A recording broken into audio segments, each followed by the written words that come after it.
Unit 1 Chemistry, Lesson 4, Polyatomic Compounds. So in the previous lesson, you learned about ionic compounds. So just to remind you, ionic compounds are compounds that form between positive ions and negative ions. So the polyatomic compounds is a type of ionic compound because you still have positive charged elements and negatively charged elements. So how you form a polyatomic compound is with a group of atoms called a polyatomic ion. So I want to break down this word polyatomic ion. So the word poly means more than one. So there's your group.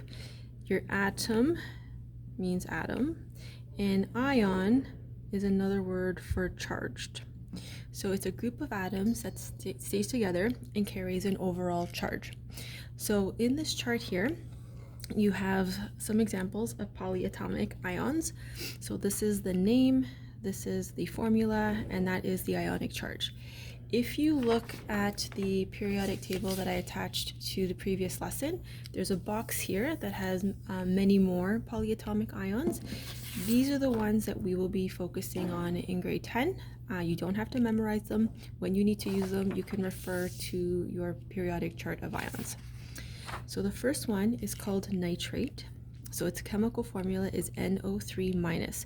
So what that means is that it is a nitrogen bonded to 3 oxygens, and it carries an ionic charge of 1-.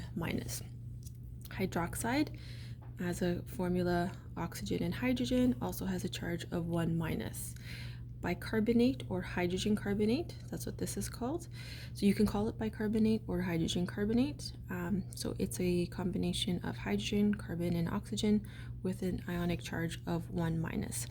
And you can go through the chart. So if there's a 2-, then that means the ionic charge is a 2-. Sulfate is another example. So SO4, 2-. So SO4 is the formula for sulfate. 2- refers to the ionic charge. And you'll remember from the previous lesson that we need ionic charges to figure out chemical formulas. The final one in the list is phosphate. So phosphate is a combination of phosphorus and oxygen, has a charge of 3-. So its ionic charge is 3-. So let's practice writing formulas for polyatomic compounds. So the first one, we've got a chemical name, sodium sulfate. So what you can do here is start doing either your crisscross method or your balancing method. So as always, you need the periodic chart of ions. So I'm going to keep it right over here. So I start with my first part of my compound, which is sodium. When I look up sodium on the periodic chart of ions, it has a charge of 1+. So I'm going to write 1+ over here. Sulfate is SO4, and it has a charge of 2-. So just like in ionic compounds, you want to make sure that your metals and nonmetals balance in terms of their charges.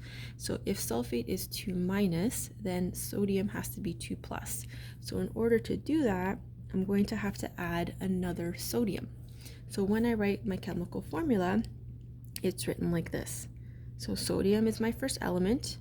I need 2 of them, so I write a subscript 2, and I just have 1 sulfate, so that is SO4. Okay, so let's try another example. So this one, we've got a Roman numeral, so we know that this is a bivalent metal. Once I see the 2+, it tells me that that is the ionic charge, so it's actually a little bit less work. So this is copper 2+, and then for chlorate, what I want to do is go to the chart and see what my charge is. So chlorate's formula is ClO3, and it has a charge of 1-.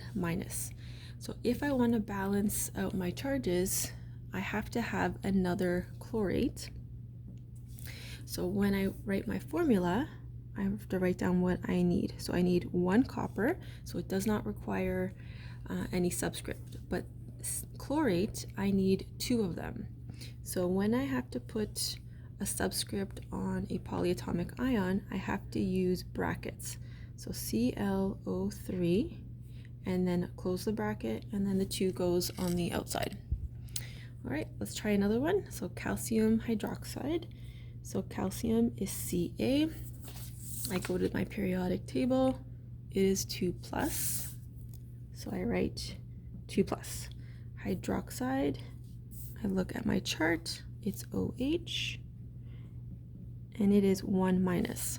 So when I look at my charges, I can see that in order to balance out this 2 plus, I need a 1 minus. Similarly, you could also use the crisscross method if you find that easier. So what this means is I need 2 hydroxides and 1 calcium. So I use this information to get my chemical formula. So this becomes Ca. I need 2 hydroxides. So whenever your polyatomic ion needs a subscript, you have to use brackets. So that becomes Ca bracket OH bracket 2. And let's try another one. So magnesium phosphate. So magnesium is here. Oops. Magnesium is in the second group. So it has an ionic charge of 2 plus.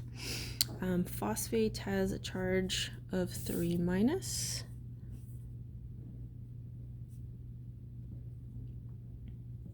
So if I want to balance out the charges, I want to make sure that the left side and the right side are equal in terms of the number. So if I add another magnesium, that's going to get me to 4 plus. If I add another phosphate, now I'm at 6 minus. So if I have 6 minus over here, I need to have 6 plus over here, which means I need another magnesium. So when I count the total of magnesiums, I have 3 of them. So when I write my formula, magnesium needs a 3 and phosphate needs a 2, like that. Okay, so you can also use the crisscross rule when you're getting your chemical formulas for polyatomic compounds. So just like in ionic compounds, you start by writing the symbols of the metal and the polyatomic ion. So the question is, what is the formula of lead 4 carbonate? So step 1, you write down the corresponding chemical formulas. So lead is Pb, carbonate, if you look over here, is CO3. Step 2, write the ionic charges above the symbols and then crisscross them. So this 4 is going to become the subscript for CO3. This 2 is going to become the subscript for lead. So if you write it out, you're going to get this, Pb2 CO3 bracket 4. Now, if you remember from our previous lesson, you have to keep your subscripts in lowest terms. So what this actually means is that lead wants to get rid of 4 electrons and carbonate can take 2. So you actually only need 2 carbonates in order to absorb those 4 electrons. So the formula should be Pb bracket CO3 bracket 2.